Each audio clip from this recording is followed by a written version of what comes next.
Hey, what's up, everyone? It's Markman81 here on my first vid. We'll see how it goes.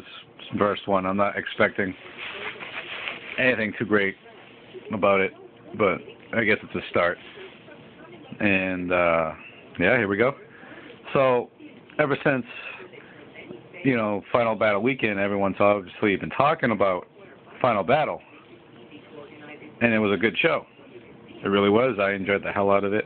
And I would recommend anyone to see it if they haven't seen it yet. If you're a wrestling fan and you want to see a company that puts on shows, so it's more about the wrestling and not everything else, it was a very good show. But I want to talk about the show from the night before in Plymouth, Massachusetts. I don't know what the name of the show is yet. I don't believe it's been named, but I've been hearing the Final Hunt being thrown around, so here we go. What do we have first? We had Adam Cole taking on Kenny King, and this was a fun opener. I enjoyed it. These guys obviously have a lot of chemistry. With you got Kyle. Also, you got Adam Cole. You teaming up with Kyle O'Reilly, and they've been taking on the All Night Express, Kenny King, Red Titus. But it was a single match, and yeah, these two had the pretty good chemistry. It was some good action. It was a pretty good opener, and very solid stuff. And Kenny King picking up the win. Moving on, we got Colt Cabana taking on Mike Bennett with Brutal Bob Evans. So ROH has been pushing this guy as the prodigy. While I'm not seeing it yet, this guy definitely has, I think he's got some potential, and maybe with some work he could be pretty good. I don't know if he's going to be ROH champion in a year. I fucking doubt that. I really hope that wouldn't be the case. But I'm not going to crap on the guy yet because we obviously haven't seen enough of him. But yeah, this match overall was just kind of there. I mean, it was a little Colt Cabana comedy stuff. He had some chain wrestling, crowd chanting Happy Hanukkah at him, which was pretty cool. I think he appreciated that. Yeah, but otherwise the match was there.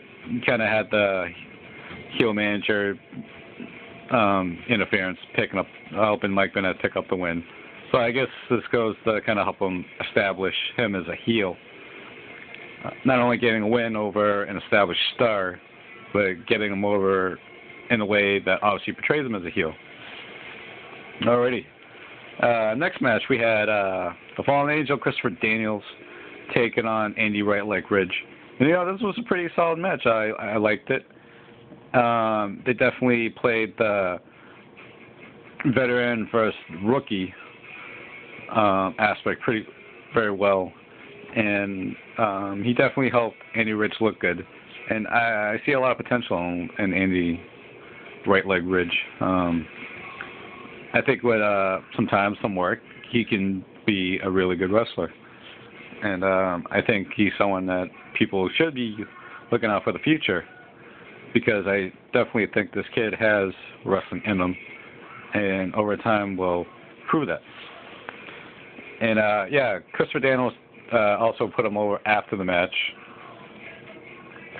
telling him he may not have quite what it takes to be a main event guy like Christopher Daniels. Well, maybe like higher mid-card, I would say, but whatever. And told him he has a lot of heart, and I think it really helped in a long way in front of the crowd anyways, Andy Ridge, the way he looks to them, like he belongs there. So that was good.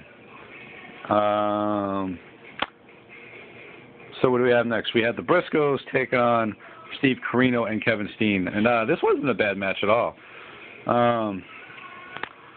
They really played up the whole heel face dynamic very well in this. The crowd was into seeing the Briscoes, and they just were hating Kevin Steen, Steve Corino, and everything that they were doing. And what can I say? I mean, you expect these guys to put on a bad match. I wouldn't say it was a spectacular match, but it was very solid.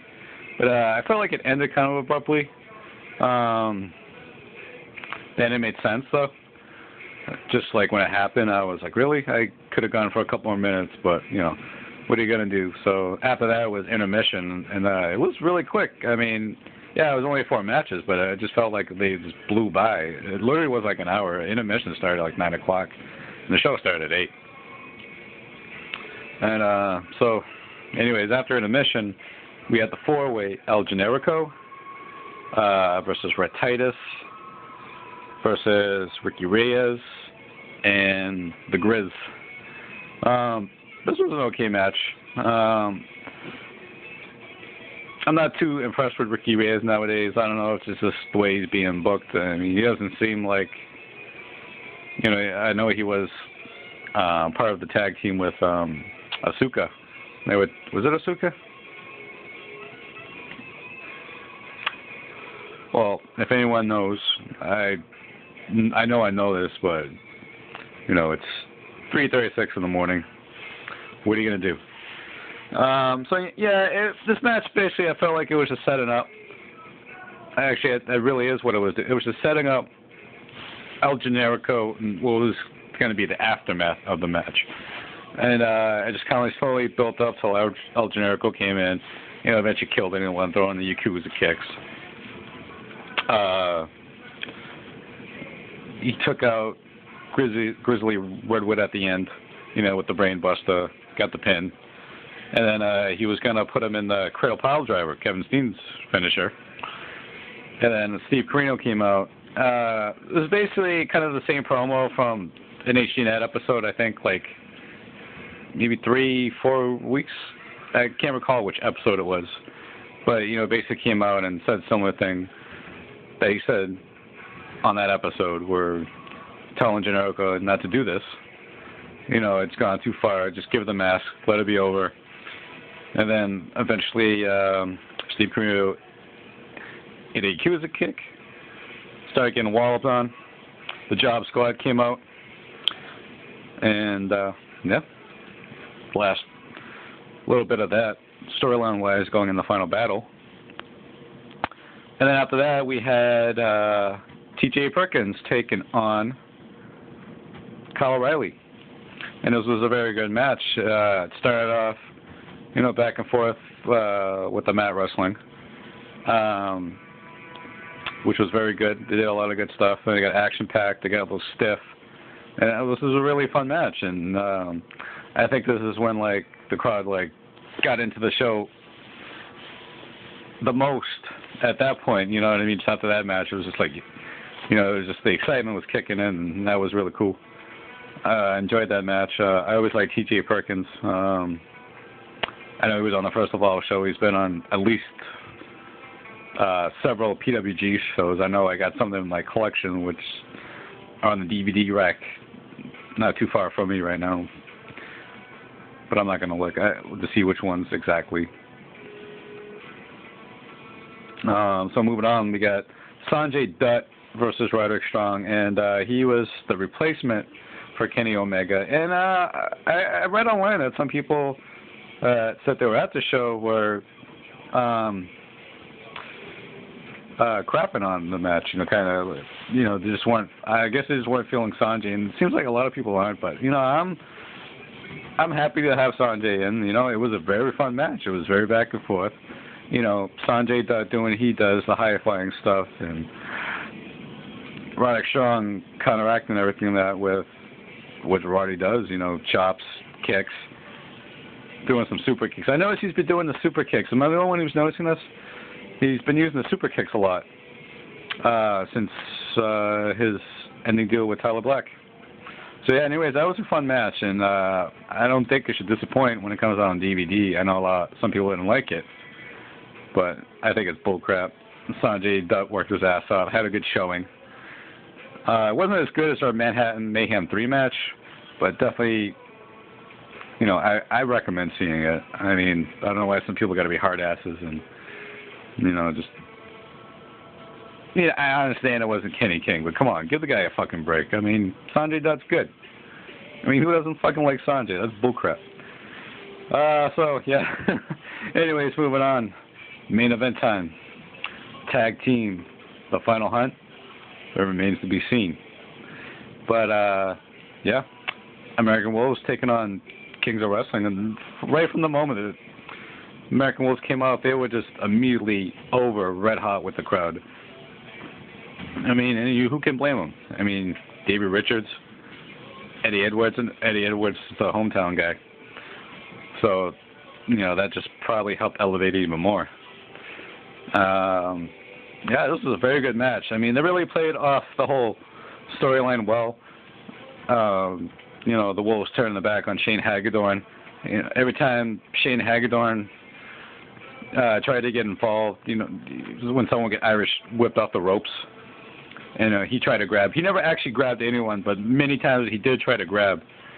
And if Davey Richards was like on the turnbuckle on the outside of the ring, he'd come running on the apron trying to kick him. And it was just like a lot of little close calls like that for Shane Hagedorn throughout the whole match. And I think they really played off that really well. And the match was just action-packed. And yeah, it had your stereotypical ROH, too many near falls, it's ridiculous. But it was just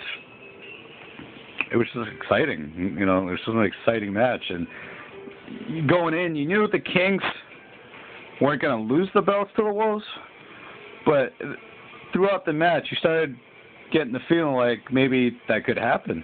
I mean, you started to question that, and you were just like, are the Wolves really going to take the belts tonight? It could happen. It was really starting to feel that way, and they really started to do a really good job of making you feel like that was going to happen. And I don't know. I've been watching ROH since maybe late 2007, and a lot of people like to say that Ring of Honor is just it's all spot fest, spot. But anyone who's watched Ring of Honor long enough, seen more than enough shows, knows that that's bull crap. Sure, there are a lot of matches that are like that, but those matches are fun. Who cares if you get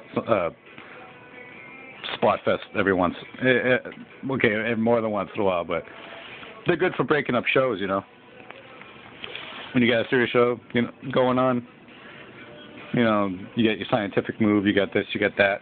Then you just got a spot fest, it allows you not to have to think sometimes, and you just can enjoy that. But, yeah, moving on, this is just one of many matches that proves that Ring of Honor has had a lot of matches with psychology and selling. But, anyways, yeah, this match was excellent. I enjoyed the fuck out of it. I know everyone else did. I know everyone that was in the Memorial Hall was just on their feet. Just on their feet, because it was just an amazing match. They put on a great show, and it was a great way to kick off the night. And just made me even more excited to want to see Final Battle. Even though I didn't get to see it live because I was at work, I did see it the next night. So, yeah, it was a good weekend of wrestling. I definitely would say pick up the December 18th ROH Plymouth show.